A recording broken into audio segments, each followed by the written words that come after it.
Wow, boy do we have some big transistors.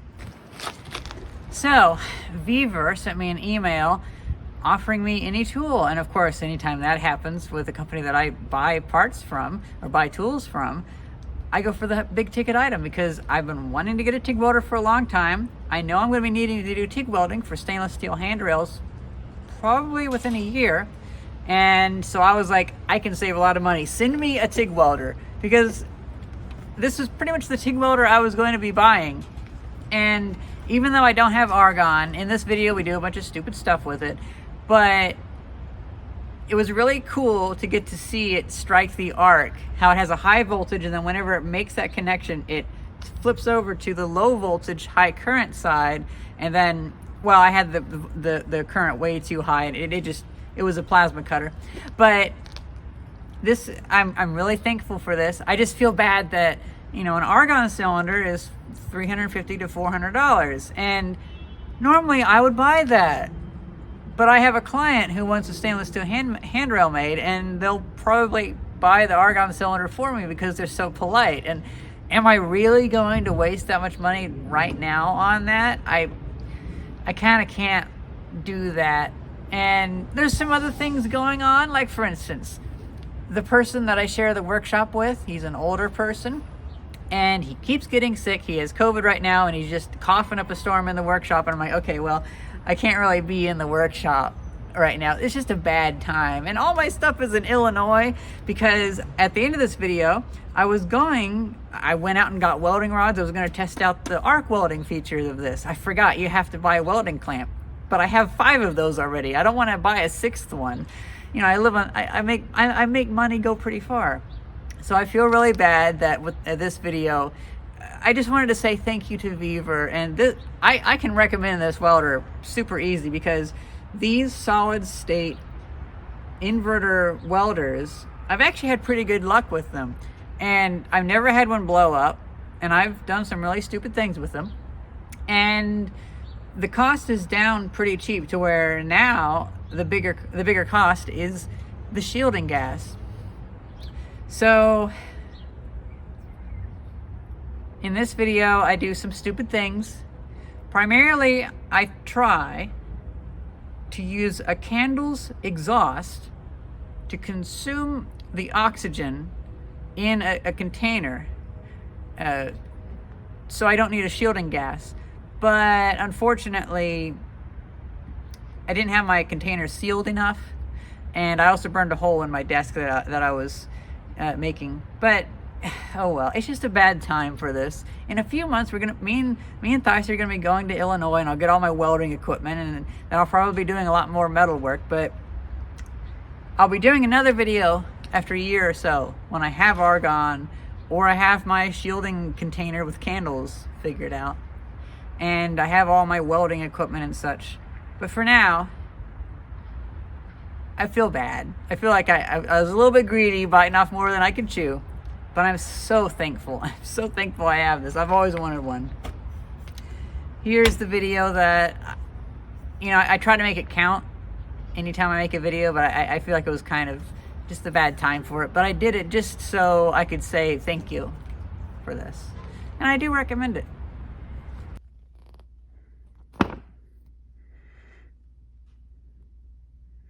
Well, guys, Vevor contacted me and offered to send me a welder. I couldn't refuse. They sent me this TIG welder, which I realized I don't have any argon. I don't have a regulator, so we're gonna have to see about finally testing an idea I've had since I was a kid about welding with a candle. So this can do stick welding, but it can also do TIG welding. I don't have any stick like welding rods on me, but I also don't have to do any welding. So I decided, let's do the crazy idea of getting some stainless steel filler rod. Let's connect this up and see if we can use the shielding gas from a candle to do my first few TIG welds, because they're going to be garbage anyway, you know? So you get this. It looks like it does USB, which is interesting. Then we have 3 of these little shrouds. We have 2 variations on this, and then 3 collets. The tungsten was not ground. It was flat. And so I decided to grind it by hand using my Milwaukee cutoff tool. We'll see how that works. You get this little adapter to go into that. And then it looks like we get this to hold something here. That's kind of cool. We get a little bit of tubing. We also get this bag.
Can't see what that says.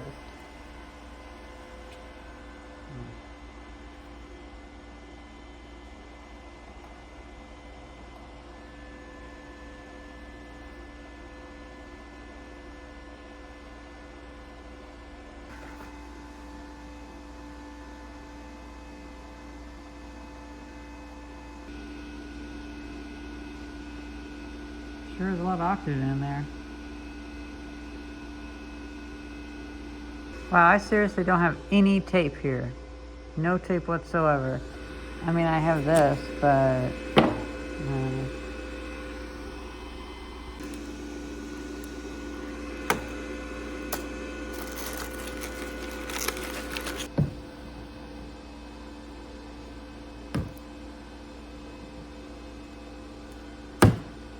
I'm having a real hard time getting a seal.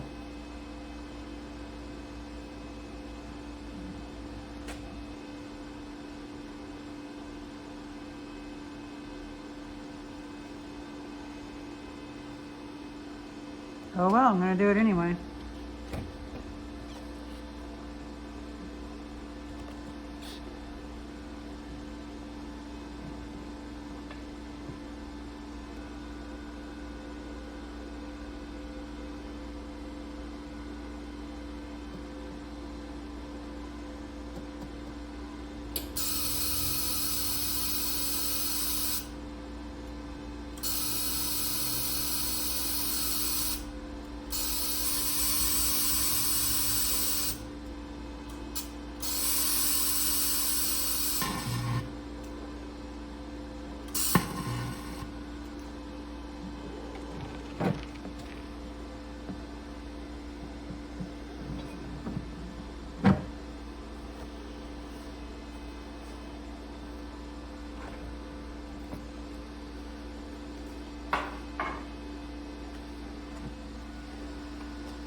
That is way too much current.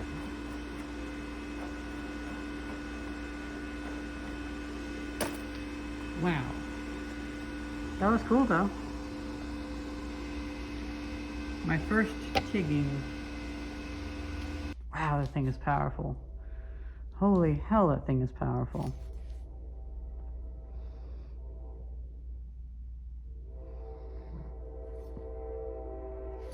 So guys, that was actually really cool because I got to see the fact that it starts with a high voltage and then it goes with high current once it creates the spark. You have to press the button first.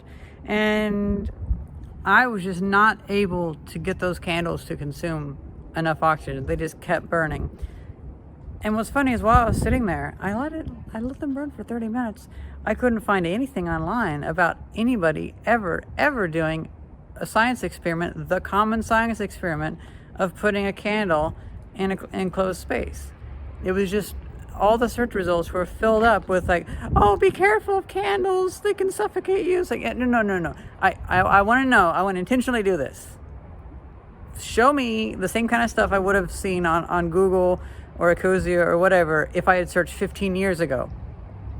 So I was like, okay, well, the internet's not helpful because it has the enshittification of the internet. I'm gonna have to find a way to produce a lot of inert gas, I guess, because an argon cylinder is $455, and I don't know if I feel like paying $500 for this. I got bigger things in my life, and I might have to go the route of dry ice. It's the next day, and I'm just cleaning up my mess, and whoops. Oh well. I have to sand this to be the tabletop to this anyway. But this is going in our apartment. I shouldn't have used that. But, I mean, I shouldn't have used any of this. And that's where we leave off. Unfortunately, another thing that's been a bit taxing during this video about why it's a bad time to film this.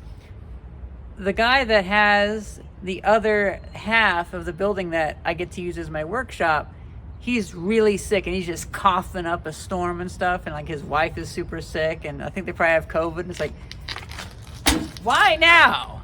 He always gets sick too. It's just like a constant thing. That's why I do most of my videos outside. So I'm not really in a position, it really does get in the way. It's just a bad time. And I bought some welding rods and then I realized, oh right, it never came with a welding clamp, an arc welding clamp. I looked online, you have to buy that separately. I forgot. And it doesn't say in the manual.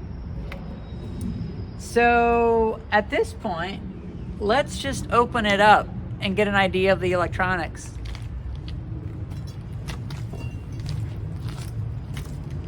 I just feel bad. I feel bad about this whole video. I like making it count, and I'm not making this count. It's just content for the machine. All right, let's see. How does it look? Woo. I picked the wrong side. It would have been cooler to do it the other way. You know what? Let's redo it. Okay, I put it on, flip it over, so I haven't seen this side yet either. Let's redo it.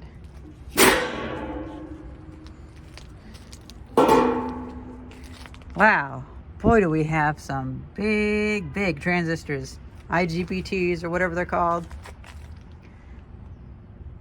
This, if I get another company offering me a TIG welder, I'll take it just for the hardware. Look at these huge inductors. So this looks like it's a control circuit of some kind. What I find interesting is that this actually produces a very high voltage to create the arc, and it has a switch, so it switches over. So I presume this is like a flyback transformer, and this is for the high voltage. Just sitting here and observing, and look at that, we have, I believe that is a spark gap. Yep, that's a spark gap. And then we have this connector here, which I don't know what that goes to. Here's the solenoid for the argon gas. Gosh, my autofocus is all messed up now. And we have some real big capacitors. This is so cool. It's amazing that this can carry hundreds of amps at the end. Makes sense though. Capacitors and inductors are really powerful.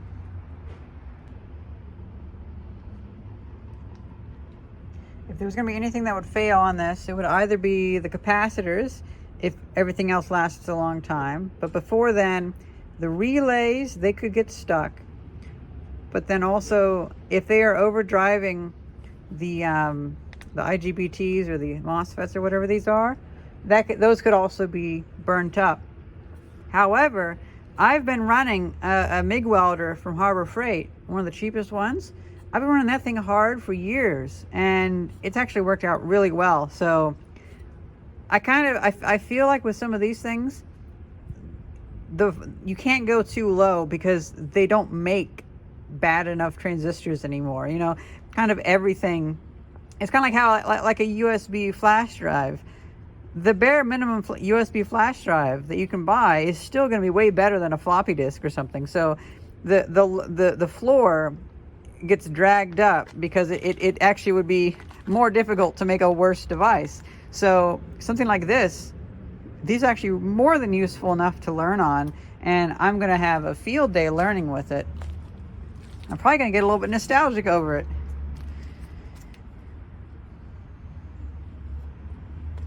I like how simple it is. A lot of surface mount components, but they're easily legible. Like I could do like a big Clive type thing and trace back here where everything goes and see how it works, which really does appeal to me.